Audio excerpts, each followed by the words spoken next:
Madam ఎక్కడి నుంచి వచ్చారు? మీ పేరు? సన్ సిటీ గంధంగూడ నుంచి వచ్చాము. నా పేరు దివ్య. ఏంటి సమస్య? అంటే దీని గురించి ఏం చెప్పినారు ఇంతమంది హరీష్ రావు గారు మాట్లాడారు? ఏం చెప్తున్నారంటే ఈ కూలగొట్టడం ఆపేస్తాము. మీ అందరికి మేము భరోసాగా ఉంటాము. అంత తేలికంగా పట్టాదారులు కదా తీయరు అని చెప్పేసి చెప్తున్నారు. ఇష్యూ ఏంటి మేడం అసలు? మా ఇష్యూ ఏంటంటే ఇదంతా ఆపేయాలనేది. ఎందుకంటే మా ఇండ్లను కూలగొట్టి ఇప్పుడు అది మంచిగా డెవలప్‌మెంట్ చేస్తామంటే మాకొద్దు. ఎందుకంటే అది దానివల్ల మాకేమి ఇబ్బంది లేదు గదా! అందుకనే దాని డెవలప్‌మెంట్ ఏదైతే ఉందో అది ఆపేసుకోండి. ఆ మూసీలోనే ఏదైనా మీరు చేయగలిగితే అందులోనే చేసుకోండి గానీ ఇక్కడ ప్రజలు మాత్రం ఇబ్బంది పెట్టకండి అంతే. ఎంతమంది ఉండొచ్చు? ఇప్పుడు మా కాలనీలో మేమే 70 హౌసెస్ ఉన్నాయండి. 70 హౌసెస్‌కి బఫర్ జోన్ పెట్టారు. అంతమంది ఎక్కడ పోతామండి చెప్పండి. ఇండ్లంటే చిన్న విషయం కాదు కదా! చాలామంది ఏజ్ అయిపోయి రిటైర్మెంట్ అయ్యి నిన్న మొన్న ఇల్లు కొనుక్కున్నోళ్ళు ఉన్నారు లోన్‌లు పెట్టి. అది మళ్ళా తీసేసుకొని మళ్ళీ ఇంకా ఇల్లు ఎప్పుడు కొనుక్కుంటారు? అంటే వాళ్ళ జీవితకాలం అంతా రెంటింట్లో బతకాల్సిందేనా? అదే ఇదంతా ప్రభుత్వం కూడా డబుల్ బెడ్రూమ్ ఇస్తా అంటుంది. ఎందుకండి మేము అన్ని పైసలు కూడబెట్టుకొని డబుల్ బెడ్‌రూమ్‌లో ఉండడానికి డబ్బులు పోగొట్టుకుంటున్నామా చెప్పండి. అంటే లోన్ ఎందుకు తీసుకుంటాం? మరి ఈయన ఇస్తా అంటే అవన్నీ పెట్టుకోకపోదుం కదా! మాకు డబల్ బెడ్‌రూమ్‌లు వద్దండి. మేము అందులో ఉండదలుచుకోలేదు. ఆయన ఉంటారా పోనీ? వాళ్ళు ఎవరైనా ఉంటారా? ఉండరు కదా! ఇప్పుడు ఇంత చిన్న పిల్లలు తీసుకొని స్కూల్ అన్నీ అక్కడే. ఇప్పుడు మా పాప చిన్నదే పాప కూడా. స్కూల్ అక్కడే. దాన్ని తీసుకొని ఎటు పొమ్మంటారు? దానికేం చెప్పమంటారు? పోనీ అమ్మ ఇల్లు లేదంటే ఏం చెప్పమంటారు? అంటే ఇదా మేము సంపాదించిన ఆస్తి తనకి? ఇప్పుడు 50 లక్షలు పెట్టి కొన్నాం 15 సంవత్సరాల కింద. ఎన్నో అప్పులు చేసి కొన్నాం ఆ ఇల్లును. చెప్పండి ఏం చేయాలి? 50 లక్షలు పెట్టి కొన్నాం. ఇప్పుడు ఈ డబుల్ బెడ్‌రూమ్‌లు ఉండంటే ఆ పైసలు ఎందుకు కొన్నాం మేము? డబుల్ బెడ్‌రూమ్‌లు ఉండడానికి అన్ని డబ్బులు పెట్టి కొన్నామా? మా ఆయన ఏం కలెక్టర్ కాదు, పెద్ద గవర్నమెంట్ ఎంప్లాయీ కాదు. మామూలుగా జాబ్ చేస్తారు అంతే. దాని మీద కొన్నామంటే ఆలోచించండి ఎంత కష్టపడి ఉంటాం. అందుకే మాకు ఇది ఎంత ఆపేయండి సార్. మీ పాలన ఏం బాలేదు ఓపెన్‌గా చెప్పాలని. మీరు ఏదైనా చెయ్యాలనుకుంటే నీళ్ళు వచ్చే వాళ్ళకి చేయండి. ఏదైనా మూసీ నుంచి వర్షాకాలంలో ఎంతమంది ఇల్లు సఫర్ అవుతున్నారు. వాళ్ళకి చెయ్యండి. మేము మంచిగా ఉన్నాం ఆ మూసీ వల్ల మాకు బాధ లేదు. సో మా దగ్గరికి రావద్దు అదంతా తీసేయండి. ఒకవేళ చేస్తే 50 లక్షలు వృధా అయినట్టేనా? అయినట్టే మరి ఇంకా లోన్ ఉంది. ఆ లోన్ కూడా మేము కట్టుకుంటూ పోవాలి. ఇప్పుడు ఇల్లు ఉండదు, లోన్ ఉంటది. ఇంకో ఇల్లు ఎప్పుడు కొనమంటారు? ఇంకా జీవితాంతం ఆ లోన్ సరిపోతది. ఇంకెవడైనా లోన్ ఇస్తాడా? ఒక లోన్ ఉన్నప్పుడు పిల్లల భవిష్యత్తు కూడా ఇబ్బంది. ఇబ్బంది మరి ఇంకా ఆయన చూడాల్సిందే తప్ప ఇప్పుడు అందుకే ఇంత దూరం ఈ పిల్లోని ఎత్తుకొని రావాల్సిందంటే అందుకే వచ్చాం ఇంత దూరం. ఇంకో ఆప్షన్ ఏం లేదు మాకు. ఇప్పుడు ఆయన తీసేస్తే నిర్దాక్షిణంగా రోడ్డు మీద పడ్డమే తప్ప ఇంకేం లేదు. ఇప్పుడు మా పిల్లల్ని తీసుకుని అయితే ఆ డబుల్ బెడ్రూమ్లు ఉండాలనుకోవట్లేదండి మేము. దాని గురించి అందరికి తెలుసు అవి ఎట్లుంటుంది ఏందనేది. మాకు వద్దు ఆ డబుల్ బెడ్రూమ్లు వద్దు. మాకు ఇప్పుడు ఇల్లు తీసేస్తాను అంటున్నాడు కదా, అదే ఇల్లు ఎంత ఉందో అది మెయిన్ సిటీలు ఇవ్వమనండి ఉంటాం. పోనీ అక్కడ పోయిన ఇక్కడ ఒక ఆస్తి ఉంటుంది కదా మా పిల్లలకి, అదే ఇల్లు ఇవ్వమనండి మెయిన్ సిటీలో ఉంటాం మేము. అంతేగాని చివర ఇస్తే మాత్రం ఉండం. అసలు ఆ డబల్ బెడ్రూమ్లో ఉండం. మొత్తానికి ఎక్కడ ఇస్తాడన్న మ్యాటర్ కాదండి. అసలు మా ఇల్లు తీయొద్దు. మేము అంతా కష్టపడి కట్టుకుని ఇల్లుని మీకు ఇవ్వాలనుకోవట్లేదు. నువ్వు నిర్దాక్షిణంగా ఒక కూల కొట్టడం ఏంటండి అది? గోడకు హోల్ కొట్టలేదు మేము ఇప్పటి వరకు. ఒక మొల కొట్టలేదు మా ఇంటికి తెలుసా? ఎందుకు కొట్టలేదు?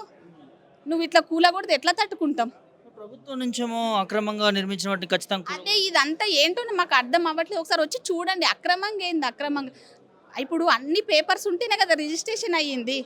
మరి ఇవన్నీ లేకపోతే ఎందుకు అవుతుంది? ఇప్పుడు డబ్బులు పెట్టింది కనపడట్లేదు. ఎవరికి ఫ్రీగా ఇచ్చారనుకుంటున్నారా ఏంటి ఇండ్లని అక్రమంగా అనడానికి? ఇప్పుడు మీరైతే ఏదో చేస్తున్నారో అది చేయడానికి ఉన్నంత మందిని దారుణంగా ఇట్లా అక్రమంగా కట్టారు, కబ్జాలు చేసిరంటే ఆ కబ్జాలు చేసిన వాళ్ళ దగ్గరికి వెళ్ళండి. కానీ మాలాగా కష్టపడి కొనుక్కున్న వాళ్ళను ఇబ్బంది పెట్టకండి అంతే నేను చెప్పేది. మమ్మల్ని మాత్రం వదిలేయండి. ముఖ్యమంత్రి గారిని కలవడం జరిగింది ఈ అంశం పైన. లేదండి ఈరోజే వచ్చాము ఇక్కడికి. సార్ని కలుద్దామన్న ఒక ఆశతోటే పొద్దుననంగా వచ్చాము మేము. కానీ సార్ని కలవడానికి కుదరలేదు. ఇంకా సార్ మేడంని కలిసాం కదా. హరీష్ రావుని కలిసి ఆ, ఏం భరోసా ఇచ్చారు హరీష్ రావు? వాళ్ళు ఏమంటున్నారంటే అంత తొందరగా ఏం కూల్చరు, మేము ఉన్నాం మీకు, ఏ టైంలో అయినా వచ్చేస్తాం అంటున్నారు. ఇప్పుడు కొంచెం ధైర్యంగా ఉంది. ఏంటంటే ఎప్పుడు ఈ సాటర్డే సండే వస్తే భయం అవుతుంది ఏ టైంకి వచ్చి ఏం చేస్తారు అన్నది. అందుకే ఇంత దూరం రావాల్సి వచ్చింది. కొంచెం ధైర్యం వచ్చిందా బీఆర్ఎస్ నాయకులను కలిసి? కొంచెం ధైర్యంగా వచ్చింది కానీ ఎటు నుంచి ఏమొస్తుందో తెలియట్లేదు కదా. ఇప్పుడు వీళ్ళు ఉన్నారు అన్నది ఒక మాట కొంచెం ఇప్పుడు ధైర్యంగానే ఉంది. ఎందుకంటే ఇప్పుడు ఇంతమందిని కాదని కూల్చడం కూడా కరెక్ట్ కాదు కదా. అందుకే కొంచెం ధైర్యంగానే ఉంది. ఇంకా చెప్పలేం కదా అంతే. మీకు ఎంతమంది అమ్మ పిల్లలు? ఇద్దరు, ఒక పాప ఒక బాబు. స్కూల్కి వెళ్తారు? ఈ పాప స్కూల్కి వెళ్తుంది, బాబు 1.5 years అంతే. పాప కూడా 5th class. ఏం చెప్తారు ముఖ్యమంత్రికి మీ విన్నపం? ఏం చెప్తామండి, మాకు ఏది వద్దండి. మీరు ఏదైతే డెవలప్ చేస్తాను అంటున్నారు కదా అందులోనే చేసుకోండి. అంతేగాని ఇట్లాంటి సామాన్య ప్రజలు మాత్రం హింసించకండి. ఎందుకంటే ఎంతో కష్టపడి ఇంత దూరం వచ్చాం. మీరు మళ్ళీ అదే జీరోకి తోలిస్తున్నారు చాలా మందిని. అది కరెక్ట్ కాదు. వదిలేయండి ప్లీజ్, దయచేసి మమ్మల్ని వదిలేయండి. మరికొంతమంది బాధితులను కూడా మాట్లాడదాం. చెప్పండి మేడం, ఎక్కడి నుంచి వచ్చారు, దేనికోసం? మాది గండిపేట అండి. ఇది మూసీ ఇష్యూ మీదనే మాకు ప్రాబ్లం ఉందండి. మూసీ బ్యూటిఫికేషన్ చేస్తామంటున్నారు. బట్ ఫస్ట్ ఏంటంటే వాటర్ క్లీనింగ్ అంతా చేసిన తర్వాత కదా ఇది. ఫస్ట్ ప్రజలకి ఎందుకు ఇంత ఇబ్బంది పెడుతున్నారు? అవన్నీ అలానే ఉంచి చేయొచ్చు కదా. మాది అక్రమాలు అస్సలు కాదండి. మేమందరం లీగల్గా అన్ని ప్రొసీజర్స్ ఫాలో అయ్యి మేము చేసాము. లైక్ మాకు లోన్స్ ఉన్నాయి, రిజిస్టర్ అయ్యింది, అన్ని పట్టా ల్యాండ్స్ ఇవన్నీ ఇట్లా ఉండగా డబల్ బెడ్రూమ్ ఇస్తాము మీకు 2 BHK అంటే మాకు ఎందుకండి? మొత్తం లేకుండా గరీబ్లో రోడ్ల మీద ఉన్న వాళ్ళకి ఇవ్వండి, మాకెందుకు? ఉన్న వాళ్ళని బయటికి తెచ్చి 2 BHK అంటే మేము ఏం చేసుకుంటామండి? లేని వాళ్ళు ఇంతమంది ఉన్నారు, ఇంతమందిని ఇబ్బంది పెట్టుకుంటూ ఈ ప్రాజెక్ట్ ఏందండి? మూసి బ్యూటిఫికేషన్ అంటే చెయ్యండి. ఏంటి వాళ్ళు ఉన్న చెత్త అంతా తీసేసి దాన్ని క్లీన్గా చేసి ప్రజలకు ఉపయోగపడే నీరు రాగా చెయ్యండి. దానికి ఎవ్వరం మేము రివర్స్ కాదు, ఆపోజిషన్ కాదు.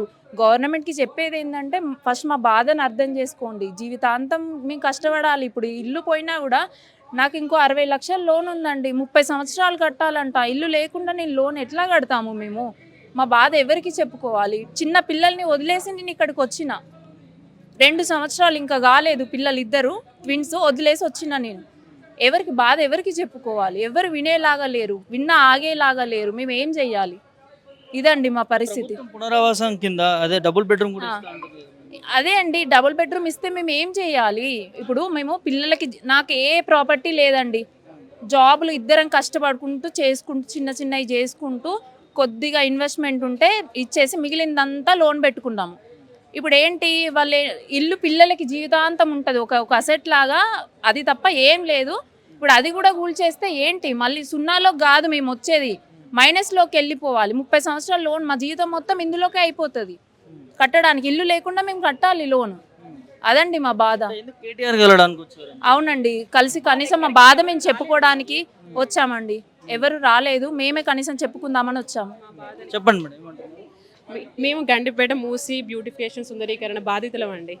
అక్కడ మాకు 2018 నుంచి మేము ప్రొసీడింగ్స్ ఉన్నాయి. మాకు అక్కడ లేఅవుట్ పర్మిషన్ వచ్చింది, LRS ప్రాపర్గా వచ్చింది. తర్వాత బ్యాంక్ లీగల్గా లోన్స్ శాంక్షన్ చేసింది. మేము అప్పటి నుంచి ఇప్పటి వరకు స్టిల్ ఈఎంఐస్ కడుతున్నాం. ఇంకా 22 ఇయర్స్ మాకు ఈఎంఐస్ ఉన్నాయి. ఇప్పుడు వచ్చి మీరు బఫర్ జోన్లో ఉన్నారు, మీరు ఇక్కడి నుంచి వెళ్ళిపోండి, డబుల్ బెడ్రూమ్లు ఇస్తామంటే ఎక్కడికి వెళ్ళాలి పిల్లల్ని తీసుకొని? చెప్పండి. ఏదైనా కాలేజీలో మీరు రివర్ బెడ్లో ఉన్నాయి తీసేయమంటే ఆ పిల్లల జీవితాలు నాశనం అయితే అంటున్నారే. మరి ఇప్పుడు మా పిల్లలు కూడా చదువుకుంటున్నారు, మా హస్బెండ్లు జాబ్ చేస్తున్నారు. ఎక్కడో మీరు డబుల్ బెడ్రూమ్లో ఇస్తే అక్కడుండి వాళ్ళు ఎక్కడ ఆఫీసుకు పోతారు, ఎక్కడ జాబులు చేస్తారు? మేము ఇల్లు పోయినా కానీ ఇల్లు లేకుండా లోన్లు ఎన్ని సంవత్సరాలని ఎలా కట్టాలి మీరు చెప్పండి. దీని ట్యాక్స్ అప్పటి నుంచి ఇల్లు ఎప్పటి నుంచి తీసుకుంటున్నాం? ప్రతి ఇయర్ మేము ట్యాక్స్ లీగల్గా పే చేస్తున్నాం కదా. కరెంటు బిల్ పే చేస్తున్నాం, ఎలక్ట్రిసిటీ బిల్లు, వాటర్ బిల్లు అన్నీ లీగల్గా ఉన్నాయి. మేము ఏం తప్పు చేసినామని మమ్మల్ని అక్రమార్కుల కింద లెక్కేశారు? ఏమన్నా అంటే న్యూస్లో మార్నింగ్ నుంచి టెలికాస్ట్ అక్రమార్కుల కట్టడాలు కూల్చివేత. అక్రమార్కుల కట్టడాలు అయితే మాకు గవర్నమెంట్ అఫీషియల్స్ ఎందుకు మాకు పర్మిషన్స్ ఇచ్చారు? రిజిస్ట్రేషన్ అప్పుడు ఈ ల్యాండ్ వాల్యూ రిజిస్ట్రేషన్ చేసుకునే కదండి. అప్పుడు అది అక్రమ భూమి అయితే మాకు ఎందుకు చెప్పారు రిజిస్ట్రేషన్ అయింది చెప్పండి? ఎందుకు ట్యాక్స్ కట్టించుకుంటున్నారు?